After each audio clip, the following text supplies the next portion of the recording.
नमस्कार दोस्तों, हमारे YouTube channel star study point में आप लोगों का स्वागत है। तो चलिए आज हम लोग पढ़ेंगे राजनीति शास्त्र से। हमारा अध्याय रहेगा केंद्रीय मंत्री परिषद। तो केंद्रीय मंत्री परिषद से हम लोग कुछ प्रश्नों को हल करेंगे। तो हमारा प्रश्न एक है कि निम्नलिखित कथनों पर विचार कीजिए और नीचे दिए कूट से सही उत्तर का चुनाव कीजिए। तो कथन एक दिया है कि संघ की कार्यपालिका शक्ति प्रधानमंत्री में निहित है। 2 है प्रधानमंत्री की नियुक्ति राष्ट्रपति द्वारा की जाती है। 3 है प्रधानमंत्री मंत्री परिषद के प्रधान होते हैं। और 4 है यह आवश्यक नहीं कि नियुक्ति के समय प्रधानमंत्री संसद के किसी सदन का सदस्य हो। तो चलिए इस प्रश्न का उत्तर बताइए क्या हो जाएगा। तो देखिए, संविधान के अनुच्छेद 53(1) के अनुसार संघ की कार्यपालिका शक्ति जो है राष्ट्रपति में निहित होती है। ठीक है, तो यहाँ दिया है कि संघ के कार्यपालिका जो है शक्ति प्रधानमंत्री में निहित होती है। तो इस तरह से हम देख रहे हैं कि हमारा ए ऑप्शन 1 जो है ये कूट 1 गलत है। अब हम चलते हैं कि वह इसका प्रयोग संविधान के अनुसार स्वयं या अपने अधीनस्थ अधिकारियों द्वारा करेगा। कौन? तो राष्ट्रपति जो है। अब है अनुच्छेद 74(1) के तहत प्रधानमंत्री मंत्री परिषद का प्रधान होता है। तो यहाँ कह रहा है प्रधानमंत्री की नियुक्ति राष्ट्रपति द्वारा की जाती है। तो ये जो है हमारा ऑप्शन सही है। प्रधानमंत्री की नियुक्ति जो है राष्ट्रपति के द्वारा की जाती है।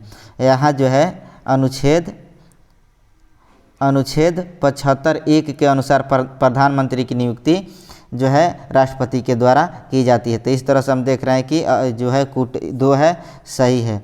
उसके बाद से हम चलेंगे, यहाँ कहा है कि प्रधानमंत्री मंत्री परिषद के प्रधान होते हैं। तो ये जो है अनुच्छेद 74(1) के तहत प्रधानमंत्री जो है मंत्री परिषद के प्रधान होते हैं। तो ये तीन भी हमारा सही है। ठीक है, उसके बाद से 4 है कि यह आवश्यक नहीं कि नियुक्ति के समय प्रधानमंत्री संसद के किसी सदन का सदस्य हो। तो ये भी जो है हमारा सही है। ऑप्शन 4 भी हमारा सही है। तो इस तरह से हम देख रहे हैं। तो हमारा इस प्रश्न का उत्तर क्या हो जाएगा? ऑप्शन सी है। मात्र 2, 3 और 4 सही है। ठीक है, अगला प्रश्न है भारत के प्रधानमंत्री के विषय में निम्नलिखित कथनों में से कौन सही है? तो ए है प्रधानमंत्री मंत्री परिषद का नाम मात्र का नेता है। बी है वह संसद के प्रति उत्तरदायी नहीं है। सी है वह अपने मंत्रियों में से किसी को बर्खास्त नहीं कर सकता है। और डी है प्रधानमंत्री मंत्री परिषद का वास्तविक नेता है। तो क्या हो जाएगा इस प्रश्न का उत्तर? तो हमारा देखिए ये जो है ये गलत है, ये गलत है, ये सी गलत है। उसके बाद आंसर जो है हमारा ऑप्शन डी हो जाएगा। प्रधानमंत्री जो है मंत्री परिषद का वास्तविक नेता होता है। भारत के संविधान के अनुसार जो है अनुच्छेद 14(1) में स्पष्ट उल्लेख है कि राष्ट्रपति को सहायता और सलाह देने के लिए एक मंत्री परिषद होगी जिसका प्रधान जो है प्रधानमंत्री होगा। राष्ट्रपति अनिवार्यतः ऐसे व्यक्ति को प्रधानमंत्री नियुक्त करता है जो उस दल का नेता है जिसका लोकसभा में बहुमत है, या ऐसे व्यक्ति है जो अन्य राजनीतिक दलों का समर्थन प्राप्त करके लोकसभा में विश्वास मत प्राप्त कर लेगा।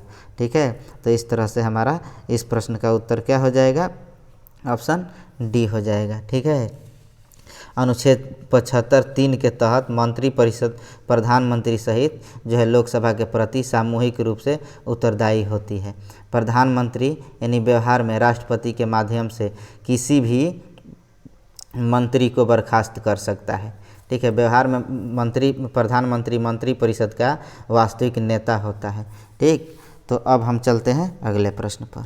अगला प्रश्न है भारत का प्रधानमंत्री डैश होता है। तो यह है निर्वाचित, बी है चयनित, सी है मनोनीत और डी है नियुक्ति, ई है इनमें कोई नहीं। तो क्या हो जाएगा इस प्रश्न का उत्तर? तो इस प्रश्न का उत्तर हो जाएगा हमारा ऑप्शन डी, नियुक्त होता है। ठीक है, अगला प्रश्न है भारत का प्रधानमंत्री मुख्य है। तो ये राज्य सरकार का, बी केंद्रीय सरकार का और सी राज्य तथा केंद्रीय सरकार दोनों का। उसके बाद से डी है उपयुक्त में से कोई नहीं। तो क्या होगा इस प्रश्न का उत्तर? देखिए अनुच्छेद 74(1) के अनुसार राष्ट्रपति को सहायता और सलाह देने के लिए एक मंत्री परिषद होगी जिनका प्रधान जो है प्रधानमंत्री होगा, और राष्ट्रपति अपने कृत्यों का प्रयोग करने में ऐसी सलाह के अनुसार कार्य करेगा। इस प्रकार भारत का प्रधानमंत्री केंद्रीय सरकार का व्यवहारिक प्रमुख होता है। तो क्या हो जाएगा इस प्रश्न का उत्तर? हमारा ऑप्शन डी, केंद्रीय सरकार का जो है प्रमुख होता है। प्रश्न 5 है, भारतीय संविधान के अनुच्छेद 78 में प्रावधान है दायित्वों का। ए है लोकसभा अध्यक्ष के, बी है राज्यसभा के सभापति के, सी है भारत के नियंत्रक एवं महालेखा परीक्षक के, और डी है प्रधानमंत्री के। तो क्या हो जाएगा इस प्रश्न का? भारतीय संविधान के अनुच्छेद 78 में प्रधानमंत्री के दायित्वों का प्रावधान है, जिसके तहत प्रधानमंत्री का यह कर्तव्य होगा कि वह यानी क संघ के कार्यकलाप के प्रशासन संबंधी और विधायक प्रस्थापनाओं संबंधी मंत्रिपरिषद के सभी विनिश्चय राष्ट्रपति को संसूचित करे। ख में है कि संघ के कार्यकलाप के प्रशासन संबंधी और विधान विषयक प्रस्थापनाओं संबंधी जो जानकारी हो राष्ट्रपति जो भी जानकारी मांगे वह दे। और ग में है किसी विषय को जिस पर किसी मंत्री ने विनिश्चय कर दिया है किंतु मंत्रिपरिषद ने विचार नहीं किया है, राष्ट्रपति द्वारा अपेक्षा किए जाने पर परिषद के समक्ष विचार के लिए रखे। तो इस तरह से हम देखते हैं। तो इस प्रश्न का उत्तर हमारा कहाँ जाता है? तो ऑप्शन डी पर, प्रधानमंत्री के। प्रश्न है, कैबिनेट का तात्पर्य है। तो ये शासन के सभी मंत्रीगण, बी कैबिनेट स्तर के मंत्री, सी अपने सचिवों के साथ कैबिनेट स्तर के मंत्री, डी राज्य मंत्रीगण। तो देखिए कैबिनेट या मंत्री मंडल प्रधानमंत्री सहित कैबिनेट स्तर के मंत्रियों की परिषद होती है, जबकि मंत्री परिषद में प्रधानमंत्री एवं कैबिनेट स्तर के मंत्रियों सहित राज्य मंत्री एवं उप मंत्री भी शामिल होते हैं। मंत्रिमंडल का उल्लेख मात्र अनुच्छेद 352 में है, जो 44वें संविधान संशोधन से है।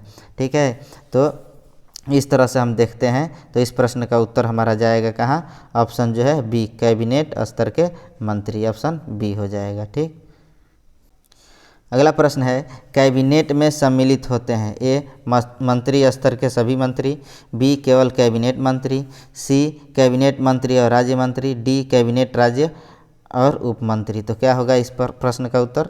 हमारा ऑप्शन बी, केवल कैबिनेट मंत्री। ठीक, अगला प्रश्न है, संविधान में मंत्रिमंडल शब्द का एक ही बार प्रयोग हुआ है और वह जो है ऑप्शन ए अनुच्छेद 352 में, बी अनुच्छेद 74 में, सी अनुच्छेद 356 में, डी अनुच्छेद 76 में। तो क्या होगा इस प्रश्न का उत्तर?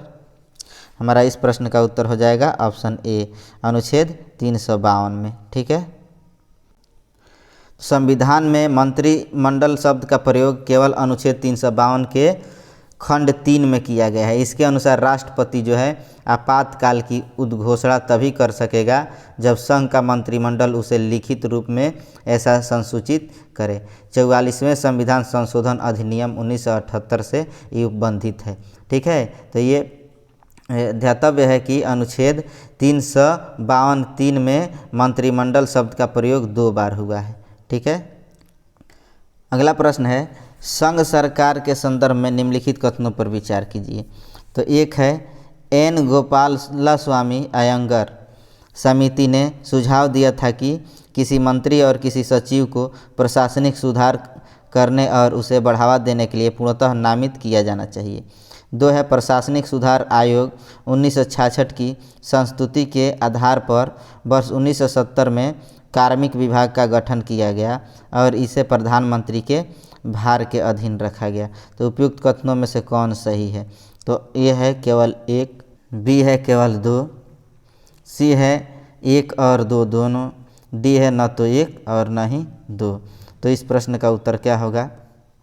देखिए, एन गोपालास्वामी अयंगर संविधान सभा की प्रारूप समिति के सदस्य थे, जिन्होंने 1950 में अपनी रिपोर्ट जो है केंद्र सरकार की मशीनरी का पुनर्गठन जो है में मंत्रियों का समूह बनाए जाने, कार्मिकों की क्षमताओं में सुधार तथा एक संगठन एवं प्रक्रियाएं प्रभाग की स्थापना की अनुशंसा की थी। इस प्रकार जो है हम देखते हैं तो ऑप्शन 1 जो है सही नहीं है। अब है प्रशासनिक सुधार आयोग 1966 ने 1969 में भारत सरकार की मशीनरी पर अपनी रिपोर्ट में प्रधानमंत्री के प्रत्यक्ष भार के तहत एक पृथक कार्मिक विभाग के संगठन की अनुशंसा की थी। तदनुसार अगस्त 1970 में नए कार्मिक विभाग का गठन कैबिनेट सचिवालय के तहत किया गया, जो कि प्रधानमंत्री के भी प्रभार में होता है। तो फरवरी जो है 1973 में इसे कार्मिक और प्रशासनिक सुधार विभाग के रूप में परिवर्तित किया गया तथा अप्रैल 1977 में इस विभाग को कैबिनेट सचिवालय से हटाकर गृह मंत्रालय के तहत लाया गया। और जनवरी जो है 1985 में इस विभाग को गृह मंत्रालय से स्थानांतरित कर प्रधानमंत्री के स्वतंत्र प्रभार के तहत कर दिया गया। मार्च 1985 में इसे कार्मिक एवं प्रशिक्षण, प्रशासनिक सुधार, लोक शिकायतें और पेंशन मंत्रालय में परिवर्तित कर दिया गया, तो जिसका समग्र भार प्रधानमंत्री के तहत ही होता है। तो इस तरह से हम देखते हैं। तो इस प्रश्न का उत्तर हमारा हो जाएगा क्या? ऑप्शन बी, केवल 2 जो है सही है। ठीक है, केवल 2 सही है। ठीक, अगला प्रश्न है संघ सरकार के संदर्भ में निम्नलिखित कथनों पर विचार कीजिए। तो एक है कैबिनेट सचिव की सलाह पर प्रधानमंत्री द्वारा भारत सरकार के मंत्रालयों विभागों का सृजन किया जाता है। 2 है हर एक मंत्रालय को प्रधानमंत्री की सलाह पर भारत के राष्ट्रपति द्वारा किसी मंत्री को प्रदान किया जाता है। तो उपयुक्त कथनों में से कौन सही है? तो यहाँ दिया है ऑप्शन ए में केवल 1, बी में केवल 2, सी में 1 और 2 दोनों, डी में न तो 1 और न ही 2। तो क्या होगा इस प्रश्न का उत्तर?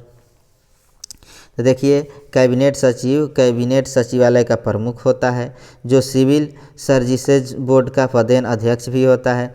मंत्रालयों की विभिन्न गतिविधियों के बारे में एवं कार्य संचालन संबंधी नियमों के बारे में जानकारी प्राप्त करना इसका कार्य होता है। भारत सरकार जो है नियम जो है 1961 के तहत सरकार के मंत्रालय विभाग राष्ट्रपति द्वारा प्रधानमंत्री की सलाह पर सृजित किए जाते हैं।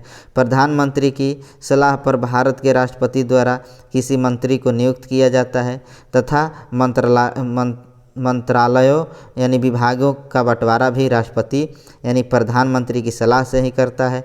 अतः जो है कथन 1 गलत है और कथन 2 सही है। ठीक है, तो इस तरह से हम देखते हैं कि हमारा ऑप्शन क्या हो जाएगा? बी हो जाएगा, केवल 2 सही है और 1 हमारा गलत है। कथन 1 गलत और 2 सही है। ठीक, अगला प्रश्न है संसदीय शासन में वास्तविक कार्यपालिका शक्ति किसके पास होती है? तो ए है संसद, बी है प्रधानमंत्री, सी है राष्ट्रपति और डी है नौकरशाही। तो देखिए, भारतीय संविधान के अनुसार प्रधानमंत्री का पद बहुत महत्वपूर्ण होता है। संसदीय व्यवस्था में राष्ट्रपति केवल नाम मात्र का कार्यकारी प्रमुख होता है तथा वास्तविक कार्यकारी शक्ति प्रधानमंत्री के पास होती है। अनुच्छेद 74(1) के अनुसार राष्ट्रपति को सहायता और सलाह देने के लिए एक मंत्री परिषद होगी, जिसका प्रधान कौन होगा? तो प्रधानमंत्री होगा, और राष्ट्रपति अपने कृत्यों का प्रयोग करने में ऐसी सलाह के अनुसार कार्य करेगा। तो इस तरह से हम देखते हैं। तो इस प्रश्न का उत्तर क्या होगा? हमारा ऑप्शन बी हो जाएगा, प्रधानमंत्री। अगला प्रश्न है निम्नलिखित कथनों पर विचार कीजिए। एक है राष्ट्रपति भारत सरकार का कार्य अधिक सुविधापूर्वक किए जाने के लिए और मंत्रियों के में उक्त कार्य के आवंटन के लिए नियम बनाएगा। 2 है भारत सरकार की समस्त कार्यपालक कार्रवाइयाँ प्रधानमंत्री के नाम से की हुई कही जाएगी। तो उपयुक्त कथनों में से कौन से कथन जो है सही है? तो ये है केवल 1, बी है केवल 2, सी है 1 और 2 दोनों और डी है न तो 1 और न ही 2। तो क्या होगा इस प्रश्न का उत्तर? तो हमारे इस प्रश्न का उत्तर हो जाएगा ऑप्शन जो है ए, केवल 1। ठीक है, तो यहाँ जो है कहा है कि भारतीय संविधान के अनुच्छेद 77(1) के अनुसार जो है भारत सरकार की समस्त कार्यपालिका कार्रवाई राष्ट्रपति के नाम से की हुई कही जाएगी तथा अनुच्छेद 77(3) के अनुसार राष्ट्रपति भारत सरकार का कार्य अधिक सुविधापूर्वक किए जाने के लिए और मंत्रियों में उक्त कार्य के आवंटन के लिए नियम बनाएगा। ठीक है, इस प्रकार हमारा जो है देख रहे हैं। तो केवल 1 कथन जो है सही है और 2 जो है गलत है। कथन 1 जो है सही है और 2 गलत है। तो ऑप्शन ए सही हो जाएगा। ठीक, अगला प्रश्न है, भारत के प्रधानमंत्री की नियुक्ति के समय जरूरी नहीं है कि वह संसद के दोनों सदनों में से एक का आवश्यक रूप से सदस्य हो, परंतु उसे 6 माह के अंदर आवश्यक रूप से दोनों में से एक सदन का सदस्य हो जाना चाहिए। बी है, जरूरी नहीं है कि वह संसद के दोनों सदनों में से एक का आवश्यक रूप से सदस्य हो, परंतु उसे 6 माह के अंदर लोकसभा का सदस्य हो जाना चाहिए। सी, संसद के दोनों सदनों में से एक का आवश्यक रूप से सदस्य होना चाहिए। डी है, आवश्यक रूप से लोकसभा का सदस्य होना चाहिए। तो देखिए, राष्ट्रपति द्वारा उस व्यक्ति को प्रधानमंत्री नियुक्त किया जाता है जिसे लोकसभा में बहुमत प्राप्त दल या गठबंधन के द्वारा अपना नेता चुना जाता है। तो प्रधानमंत्री की नियुक्ति के समय उसका किसी सदन का सदस्य होना आवश्यक नहीं है, किंतु अनुच्छेद 75(5) के प्रावधान के तहत प्रधानमंत्री पद पर नियुक्ति किए जाने के 6 माह के भीतर उसे किसी एक सदन, लोकसभा या राज्यसभा का सदस्य बन जाना आवश्यक होगा, अन्यथा 6 माह के बाद वह अपने पद पर नहीं बना रह पाएगा। तो इस तरह से हम देखते हैं, तो हमारा इस प्रश्न का उत्तर जो है ऑप्शन ए हो जाएगा। ठीक है। अगला प्रश्न है, भारत का प्रधानमंत्री बनने के लिए न्यूनतम आयु कितनी होनी चाहिए? ऑप्शन ए है 21 वर्ष, बी है 25 वर्ष, सी है 30 वर्ष, डी है 35 वर्ष। तो चलिए बताइए क्या होगा उत्तर इसका। संविधान के अनुच्छेद 75(1) के अनुसार राष्ट्रपति प्रधानमंत्री की नियुक्ति करेगा।